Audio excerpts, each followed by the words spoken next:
Estes são os destaques de hoje. O Fala Cabo Verde começa agora. Em algumas áreas, nomeadamente no setor da segurança. Olha, para ser sincero, da minha parte, tentar chamar aqui praia antes e agora é duas coisas diferentes. E a praia de hoje está galvaniza para um desenvolvimento que toda a gente deseja. Traz novas inovações para a praia, desenvolve mais ainda, seja em qualquer área dentro da praia, que seja desenvolvido cada vez mais. Faz com que Cabo Verde tenha muito mais impulso para desenvolvimento melhor, ter mais coisas, mais facilidade para jovens enfim, tudo mais ainda. Tinha problemas na praia está. Esse tinha o problema. Em primeiro lugar, é problema nível social. O que está falando nível social não está falando na criminalidade. É coisa que que não só me como munícipe, está aflige também outras pessoas já. E hoje praticamente.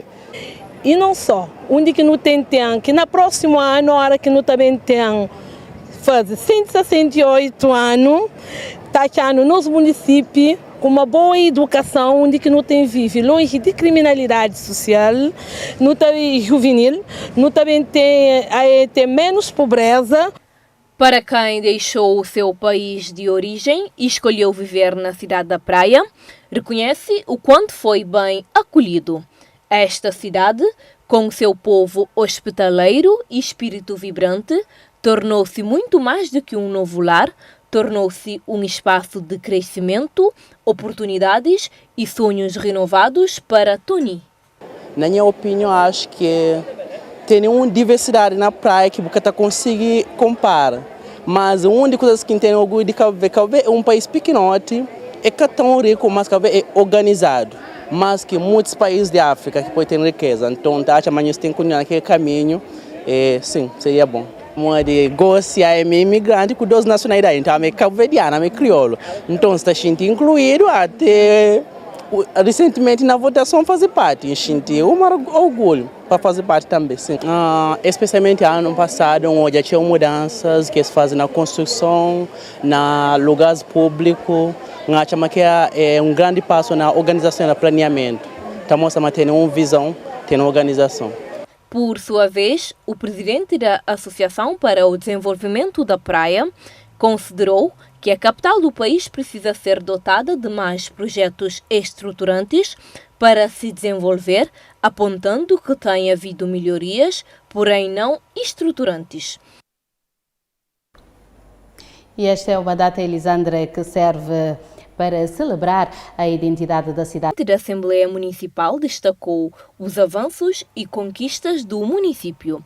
A dirigente sublinhou os ganhos positivos alcançados nos últimos anos, realçando o progresso social, econômico e cultural vivido pela capital. Relativamente à questão de mudanças na praia, as mudanças é muito grande. Por quê? Porque nós não sabemos, mas em 75, logo após a proclamação da República de Cabo Verde, não tem tido um país pobre, colonizado, pessoas cheias de problemas cada vez mais. No entanto, nesses 50 anos não verifica, mas hoje a alfabetização que fazer ao longo dos anos, não tem um povo instruído, não tem um povo alfabetizado, 90 e tal % de pessoas sabem ler, sabem escrever, que é uma grande mudança por quem não sabe, mas o setor de educação é o setor mais importante que está contribuindo melhor também para o desenvolvimento de um país. Então, sucessivos governos teve como grande preocupação esse desígnio nacional que aposta na educação.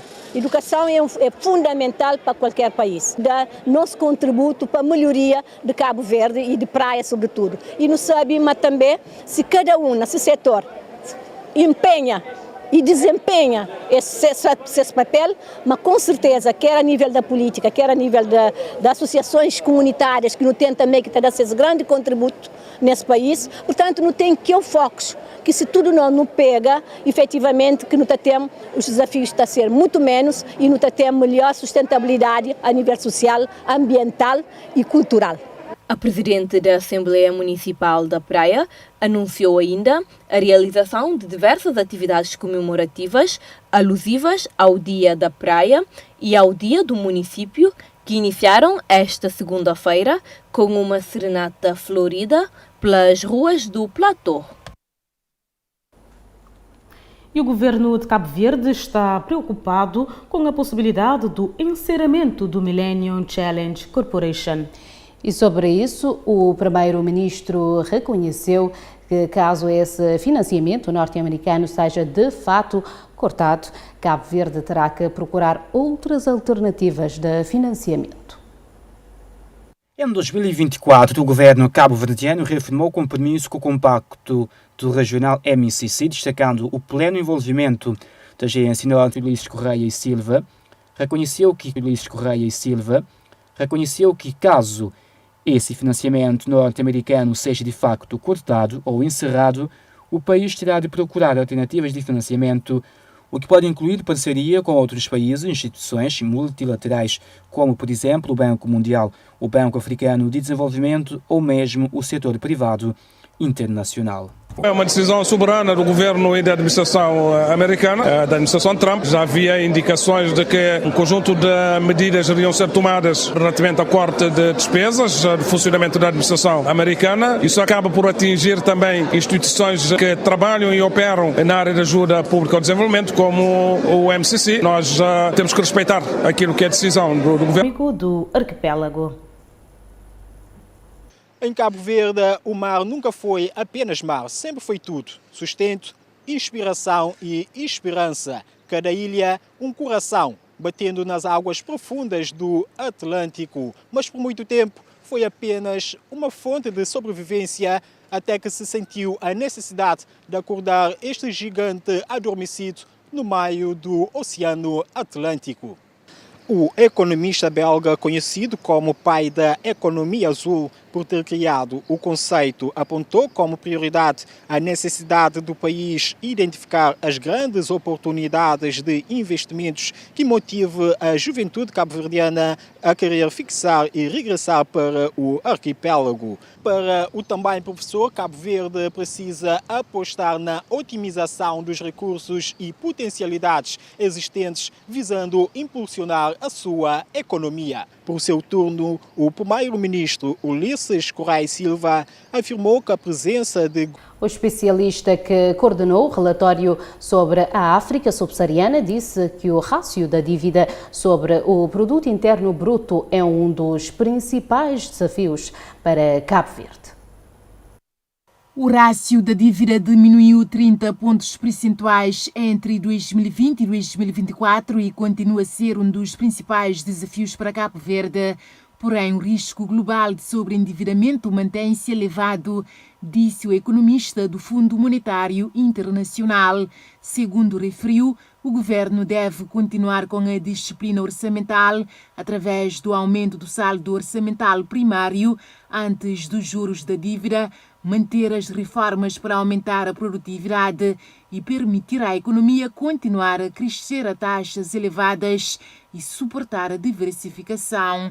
Sugeriu também uma melhoria do desempenho financeiro e operacional do setor empresarial do Estado para conter os riscos orçamentais que as empresas públicas representam. Por outro lado, afirmou que os recursos públicos destinados a subsidiar as rotas aéreas externas devem ser redirecionados para melhorar a conectividade aérea interilhas, o que permitiria maior integração territorial e, portanto, aumentaria a contribuição do setor turístico para melhorar o crescimento do país.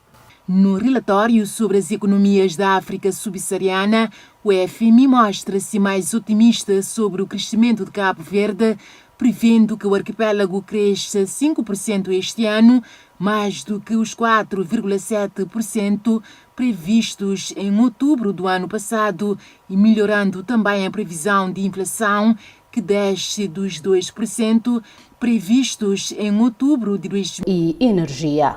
O valor da exportação para os Estados Unidos da América, segundo Alexandre Monteiro, atingiram um valor anual de cerca de 300 mil contos. No ano passado, o volume das exportações aumentaram significativamente em relação ao ano de 2023. Segundo Alexandre Monteiro, ministro da Indústria, Comércio e Energia, atingiu-se um incremento de cerca de 40%. E esse incremento verificou-se em todas as áreas geográficas, em todos os continentes, e sendo mais significativo, o aumento mais significativo no mercado europeu e também no mercado africano, que não obstante ainda o comércio externo é, em termos relativos, não tem uma expressão significativa, mas há sinais de tendências de incremento de exportação desse mercado que nos dá também pistas e que merece também o foco em termos de oportunidades para o país de diversificação. Tiveram como destino os Estados Unidos da América. As exportações para os Estados Unidos. Os Estados Unidos da América. As exportações para os Estados Unidos nos últimos anos globalmente tem sido à volta de 300 mil contos ano e neste predomina produtos ligados ao mar, conservas, peixes congelados em cerca de 70%. A seguir produtos tradicionais como licores, aguardentes, também aí à volta de 20%, e depois produtos de panificação. Portanto... E as tendências do primeiro trimestre deste ano, segundo o governante, dão indicações de continuidade. E na Ilha do Sal, o ministro da Família, Inclusão e Desenvolvimento Social disse que a promoção de ambientes laborais seguros e saudáveis não é apenas uma obrigação legal, é também um dever moral, ético e social, afirmou Fernando Elísio Freire. Durante uma conferência alusiva ao Dia Mundial da Segurança e Saúde no Trabalho, em homenagem a todas as vítimas de acidentes de trabalho e doenças profissionais, sob o lema Trabalho Seguro e Mente Saudável, um compromisso de todos, o governo diz que a promoção de ambientes laborais seguros e saudáveis não só é uma obrigação legal, como é um dever moral. Para Fernando Elísio Freire, a data deve ser aproveitada para lembrar a importância de proteger a vida, a integridade física e o bem-estar de todos os trabalhadores e para prestar uma homenagem solene às vítimas de acidentes de trabalho e doenças profissionais. Cabo Verde. Sexual. Nesse aspecto, disse ser inadmissível e inaceitável qualquer tipo de assédio, anunciando que, por isso, no quadro da revisão do Código Laboral vai ser introduzida a questão do assédio no horizontal, ou seja, de colega para colega e de subordinado parente para o superior hierárquico, dando-lhes o mesmo tratamento que se deve dar do assédio do superior hierárquico ao seu subordinado. Por sua vez, o inspetor-geral do Trabalho explicou que a conferência é um momento de reflexão e de compromisso coletivo para com o tema que diz respeito a todos, que é a promoção de ambientes laborais seguros e saudáveis. 4 arquipélagos de Macaronésia: Cabo Verde, Açores, Madeira e Gran Canária. E ênfase de jornadas nas estudantes finalistas de enfermagem.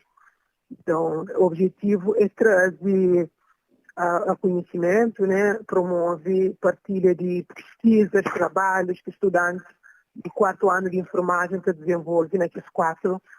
Marcília Fernandes frisou ainda que o intuito é promover o intercâmbio entre os professores, pesquisadores e estudantes dos 4 arquipélagos. Informação muito importante sobre transporte de doentes críticos ontem. Hoje nós temos uma conferência muitíssimo importante sobre evacuação hospitalar. A experiência de Açores, que recentemente teve um grande incêndio num hospital e evacua os doentes. E todo mundo sabe, dentro do hospital, não sabem ter um pouco daquela pastilha. E amanhã nós temos uma informação muito interessante, que é no desbridamento de feridas. E que a parceria também com parceiros internacionais é muito importante, porque nós estudo a ilha, nós temos desafios parecidos, apesar de ter realidades diferentes, mas também nós temos muitas coisas em comum.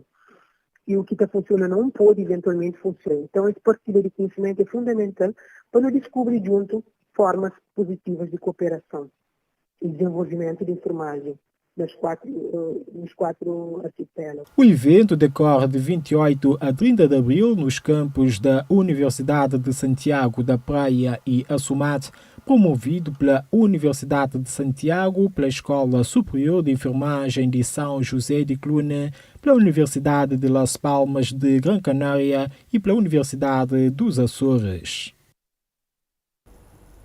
E o Ministro da Saúde, Jorge Figueiredo, anunciou que a nova leva de médicos cubanos contratados para reforçar o Sistema Nacional de Saúde irá implicar um custo superior ao registrado em contratações anteriores. No entanto, considera a medida fundamental para melhorar os cuidados prestados à população.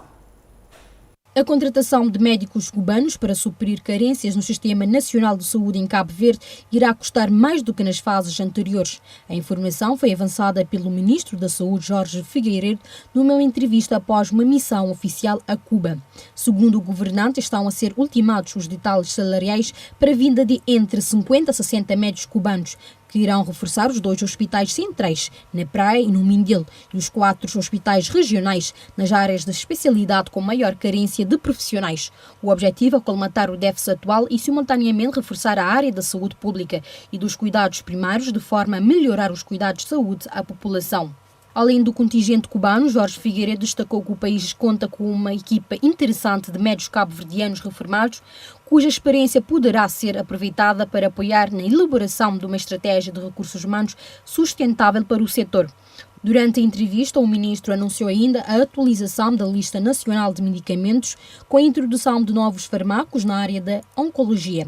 O NPS terá um papel importante no financiamento destes tratamentos, bem como em campanhas de rastreio ao cancro da mama, da próstata e do colo do útero. Relativamente ao tratamento oncológico, o ministro garantiu que o Estado assegura atualmente a cobertura total dos custos, independente da condição econômica dos pacientes. Jorge Figueiredo adiantou ainda que irá promover um encontro entre o Ministério da Saúde, o Ministério da Família e o NPS, com vista a discutir o acesso a medicamentos e a revisão da legislação que regula o funcionamento do NPS. Quanto ao PC-Ferro, dos médicos e enfermeiros, o ministro garantiu que os documentos já estão prontos e deverão ser aprovados brevemente em Conselho de Ministros. Já os planos para técnicos auxiliares e técnicos de diagnósticos encontram-se ainda em fase de negociação com os sindicatos. Veja já a seguir o sumiço de uma menor que provocou um grande susto à mãe na zona de Ponta d'Água. Investigadora elogia Cabo Verde e São Tomé por garantirem mais direitos à população. Em São Felipe, na Ilha do Fogo, 2 indivíduos foram detidos com drogas na entrada da Praça do Presídio. Confira estas notícias depois do intervalo.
O Fala Cabo Verde já está de volta e agora atenção para este caso que deve servir de alerta para todos os pais e encarregados da educação.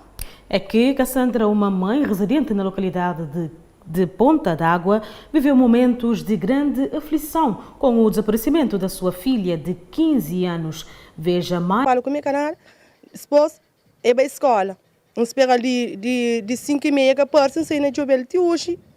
Segundo informações da mãe, um pequeno desentendimento entre ambas está na origem do sumiço da filha. É um problema que tem do conselho lá. Esposa minha trabalha uma hora, bem, é capaz de comer canal, alguma cebola, se sei. Nem quero pagar, nem conseguir pôr na bolsa. Dispõe a filha para não me pôr roupa, põe tudo essas coisas sei. Tinha uma amiga de cel. No cabo ele tem um conflito, um cabo de saia nele, dispôs e se amiga falou, mas se fosse ele, me quer chegar a casa. Ele me bem desabafa comigo, coisa que menino falou. Dispôs não estou na fica tudo direito. Mas ele é para falar nada, se não sai nele, ele está maluca, não está falando com ele, ele está ficando na varanda de tarde, meia-noite, ele está na cama dentro. Felizmente, no início da tarde desta terça-feira, Elaine regressou a casa e reencontrou com os seus familiares, colocando fim à aflição vivida. O pai da jovem deixou um apelo a todos os pais, sublinhando a importância de uma atenção redobrada para com os seus filhos, sobretudo durante a adolescência, uma fase marcada por sensibilidade e desafios emocionais. Bom, a minha apelo que interessa é para todos os pais, mais ou menos, passar sempre à frente dos seus filhos para morrer. Não sei no mundo sujo hoje, só é mundo se perigo que sabe maneira, forma que coisa está. Encontrado morto na noite de ontem, segunda-feira 28, por volta das 20 horas, na localidade de Chã de Pedra, de acordo com as autoridades. Sim, o corpo, conforme a mesma fonte, apresentava sinais de traumatismo, o que levou o procurador responsável pelo caso a ordenar a colocação do cadáver em câmara ardente, com vista à realização da autópsia, de acordo com a agência cabo-verdiana de notícias. A medida, segundo a mesma fonte, tem como objetivo apurar a causa exata da morte. A investigação encontra-se em curso, estando a polícia a recolher elementos que possam esclarecer as circunstâncias do sucedido. E aqui na Ilha de Santiago, a Polícia Judiciária deteve fora de flagrante delito 15 indivíduos no concelho de São Domingos, suspeitos de envolvimento em vários crimes.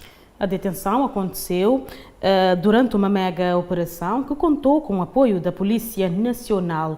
A jornalista Rita Ramos é quem vai nos trazer mais detalhes sobre este assunto. Rita, o que se pode avançar sobre este assunto? Boa noite. O que posso vos adiantar neste momento é que a operação foi conduzida pela Polícia Judiciária em estreita colaboração com a Polícia Nacional. Antes de mais, boa noite Cassandra, boa noite Elisandra e a todos que nos assistem neste momento. A detenção trouxe um sentimento de alívio, também de esperança, à população de São Domingos. Cumprindo 15 mandados de detenção fora de flagrante delito, de um total de 17 emitidos pelo Ministério Público, a PJ conseguiu atingir um dos objetivos principais, que é de responder de forma firme e articulada à criminalidade organizada que vinha ganhando espaço naquele município.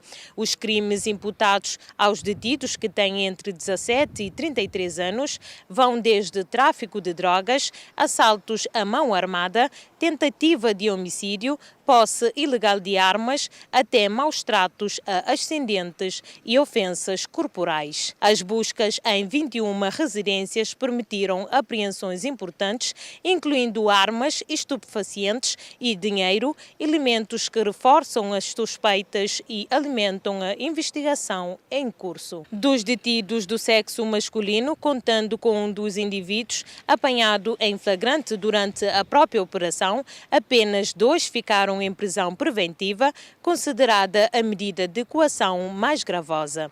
9 dos arguidos estão agora obrigados a apresentações periódicas às autoridades, enquanto 5 foram libertados.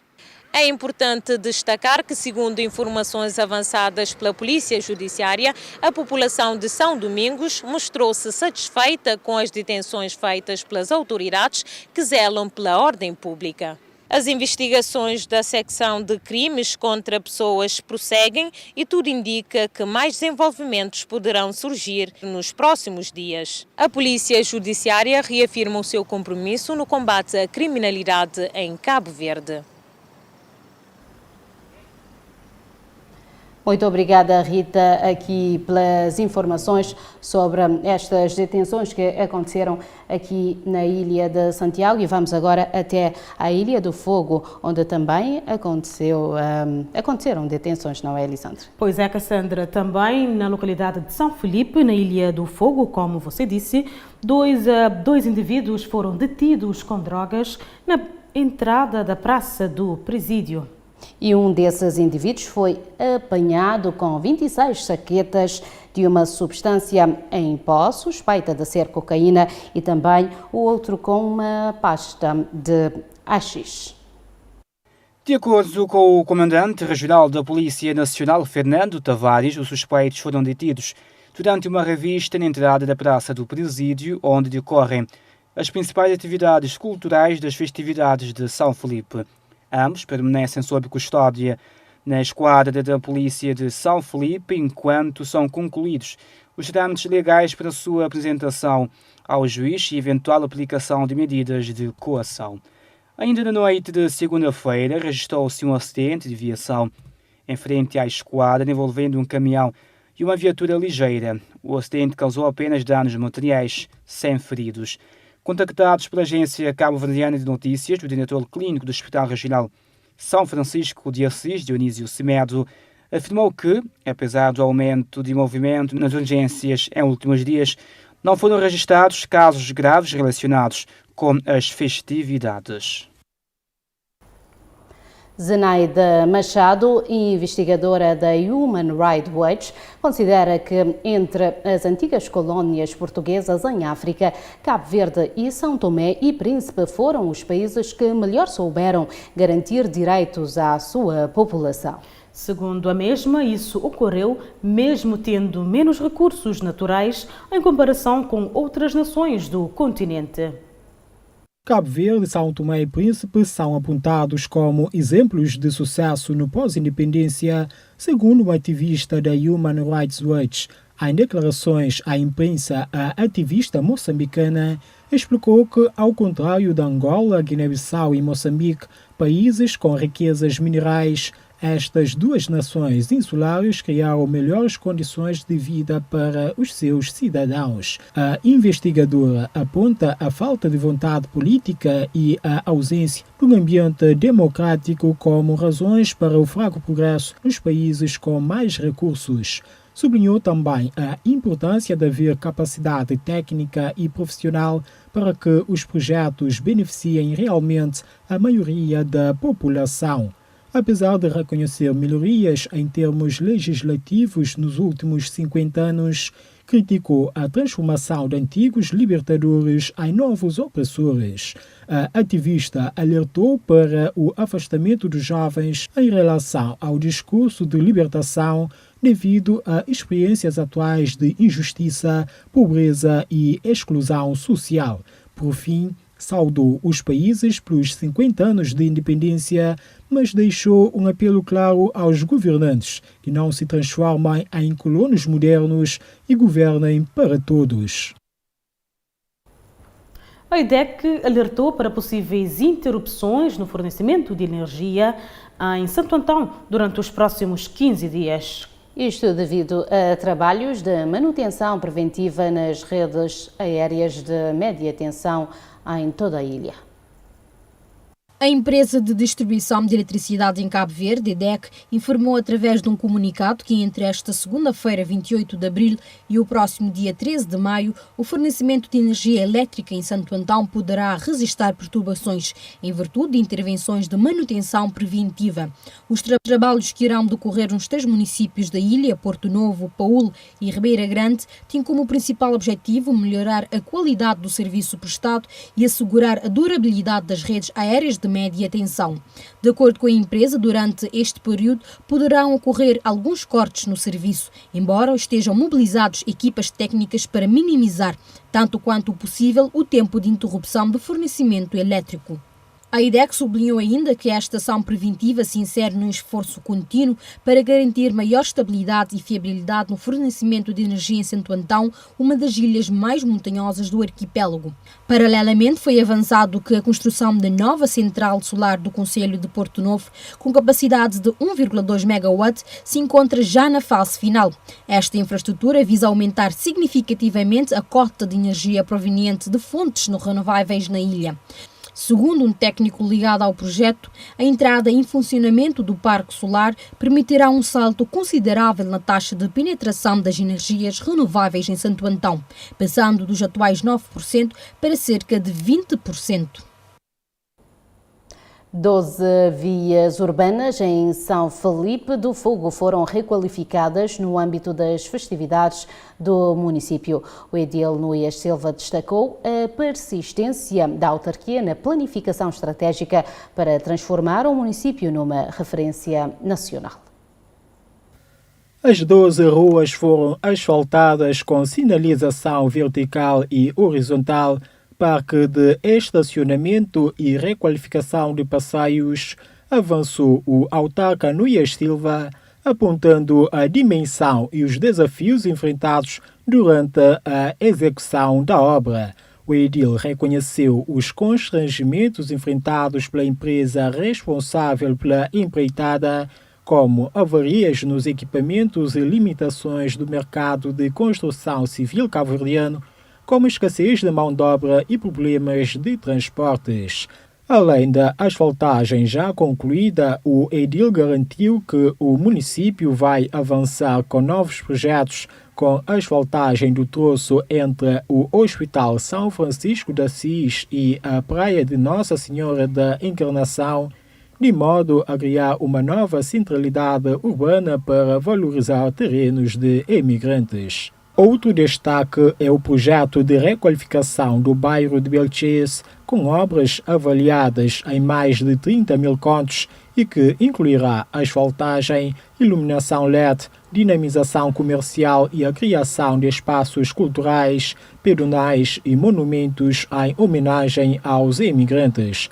Também estão previstas asfaltagem dos bairros de Terra Branca, Colômbia e Fontaleixo e requalificação urbana da Chada São Felipe, Chaguate e Montinho, além da entrega dos arruamentos de Campo Novo, que melhoraram significativamente a drenagem e a acessibilidade da área. A extensão rural estão fechadas, mas não estão abandonadas.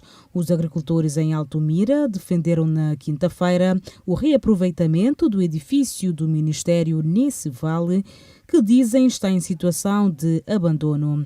O porta-voz dos agricultores, Idarlino Fortes, de acordo com a agência cabo-verdiana de notícias, sugeriu a reabilitação do edifício para a instalação de um centro de transformação de produtos agrícolas ou do entreposto agrícola, duas infraestruturas que têm sido reivindicadas pela classe. O município do Porto Novo vai receber o segundo pacote do projeto sobre a reabilitação de trilhas. O município do Porto Novo está em vias de receber o segundo pacote de reabilitação de trilhas, informou o Instituto do Turismo de Cabo Verde, que anunciou a construção de 3 miradouros no concelho. Técnicos da edilidade porto-novense, da organização não-governamental Terimar e empreiteiros realizaram uma visita às zonas de implementação dos projetos que se encerram o beneficiado de um primeiro pacote que permitiu a reabilitação de 4 trilhas para impulsionar o turismo rural. As trilhas em Santo Antão foram recentemente alvo de sinalização no quadro de um projeto que abarcou uma rede de percursos pedestres, cobrindo uma extensão de mais de 315 quilómetros, distribuídos pelos 3 municípios.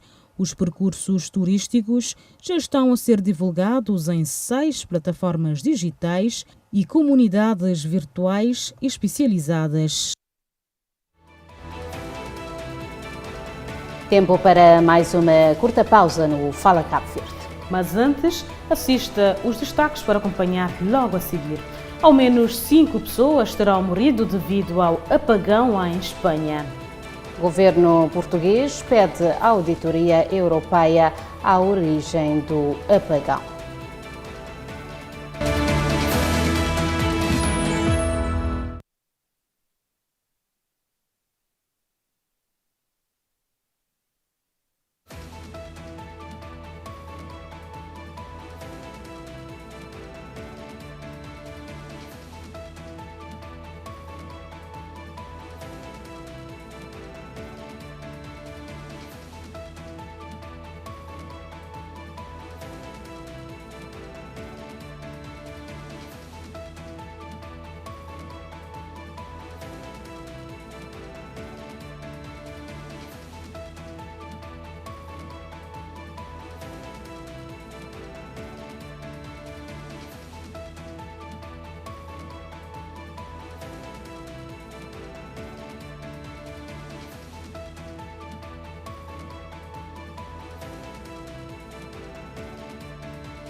Destaque agora para as notícias internacionais.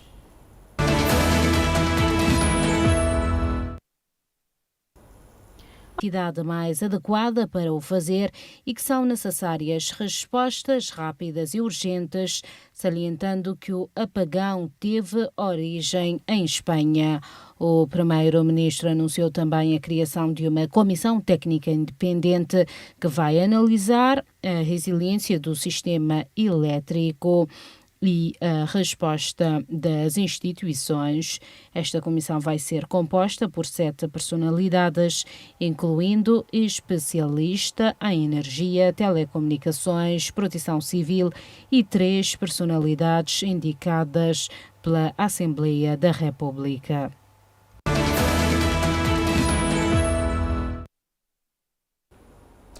Ao menos 5 pessoas terão morrido devido ao apagão na Espanha.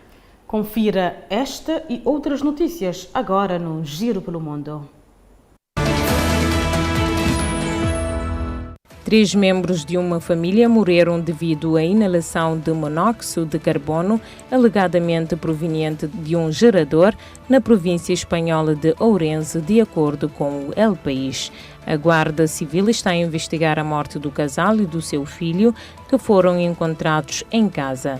As autoridades e os especialistas do Instituto Galego de Medicina Legal estão a tentar apurar se a família morreu devido ao mau funcionamento de um gerador ou de um aparelho a combustível. O mesmo meio adiantou que uma mulher de 46 anos que se encontrava em casa ligada a uma máquina que lhe fornecia oxigênio morreu depois do aparelho. Porém, num comunicado emitido ainda antes da divulgação da informação sobre o alegado ataque, o Comando Central das Forças Armadas norte-americanas procurou defender a sua política de não fornecer pormenores específicos sobre a extensa campanha de ataques aéreos que visa os rebeldes Houthis.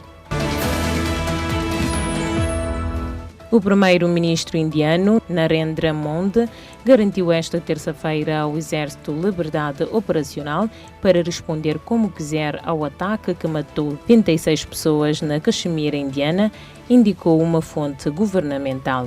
Numa reunião com os seus chefes de Estado-Maior, Modi repetiu que o seu país, que culpou o Paquistão pelo ataque, está determinado a infligir um golpe decisivo ao terrorismo, declarou a fonte governamental que solicitou o anonimato, citado pela agência de notícias francesa AFP. A 22 de abril, vários homens armados mataram a tiro 26 pessoas na cidade turística de Paralgram, na parte de Caxemira administrada pela Índia. Um turista foi atacado por um crocodilo no zoológico Zamboanga Silbugai, nas Filipinas, após invadir o recinto do réptil. O crocodilo de 4,5 metros cravou os dentes no braço esquerdo do visitante e fez o temido giro da morte. Conforme informações do Daily Star, o jovem entrou no recinto do crocodilo achando que seria apenas uma estatueta do animal. Porém, em poucos segundos foi surpreendido pelo ataque do réptil. O profissional conseguiu separar o animal do turista e salvou a vida do rapaz de 29 anos. O visitante foi levado ao hospital e recebeu mais de 50 pontos. Donald Trump tem intensificado as ações contra a imigração ilegal nos Estados Unidos da América. Desde o início do seu mandato, 139 mil estrangeiros foram deportados. Dezenas de fotos de imigrantes ilegais que acabaram presos foram expostas nos gramados da Casa Branca. De acordo com o diretor da Agência de Imigração, 139 mil estrangeiros sem documentação foram deportados desde o início do mandato de Donald Trump. Tom Homan afirmou que eles representam uma ameaça à segurança pública. O chamado czar das fronteiras também comentou os casos de 2 crianças que nasceram nos Estados Unidos e acabaram deportadas. Homan disse que as mães pediram que os filhos fossem embora com elas e que o governo atendeu aos pedidos para que as famílias ficassem unidas.